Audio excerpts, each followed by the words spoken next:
There are certain right-wing media venues, for example, that monetize and capitalize on stoking the fear and resentment of a white population that is witnessing a changing America and seeing demographic changes. I thought that there were enough guardrails institutionally that you would have the so-called Republican establishment who would say, okay, you know, it's a problem if we have a president who's saying that, you know, neo-Nazis marching in Charlottesville, they're good people on both sides. But you also had people that were very fine people on both sides. That Republican establishment cowed into accepting it, and then finally culminating in January 6th.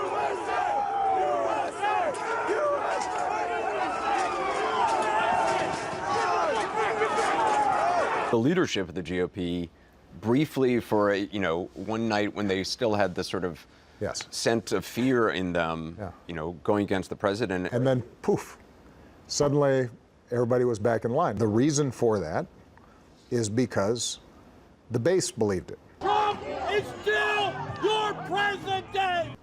And the base believed it because this had been told to them not just by the president. If you count the legal votes, I easily win. But by the media that they watch. Where'd you get your news from?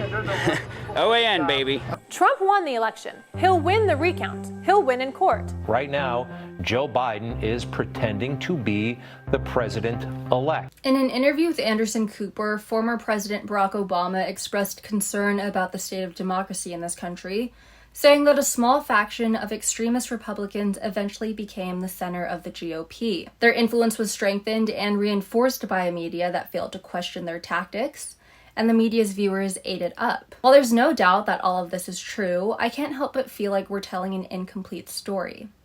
Why are viewers susceptible to the idea that Trump is there to save them, that mainstream media is lying to them, that the swamp needs to be drained? Hey everyone, I'm Alyssa Bernardino. Thanks for being here. I think a lot of it, not all of it, but a lot of it has to do with the fact that Trump and some of the right-wing media that supported him positioned themselves as anti-elite. To his base, Trump was the guy who was going to fight for them. Drain the swamp, he said. We have a government that is overwhelmingly and increasingly controlled by corporate interest, led by politicians who care far more about their pockets than their constituents on both sides of the aisle. What comes from this are people who feel disillusioned or left out by politics and want someone who will shake up the system. America has always been racist. It didn't suddenly become a racist country that can't tolerate people of color and thinks that critical race theory is the most important issue facing our country. Lo and behold, the single most important issue to them apparently right now is critical race theory. Who knew that was the threat to our republic? Capitalist America has created the conditions for which racist people can come out and scapegoat undocumented immigrants for them losing jobs when corporations are outsourcing cheap labor, can scapegoat Black people for crime related to poverty, which is a policy choice when the government can raise the minimum wage to a living wage but refuses to do so, can scapegoat Asian Americans for a public health crisis that wasn't taken seriously by the previous administration because it would hurt the economy, not taking into account the fact that the economy would have fared far better had we implemented early aggressive lockdowns in the first place.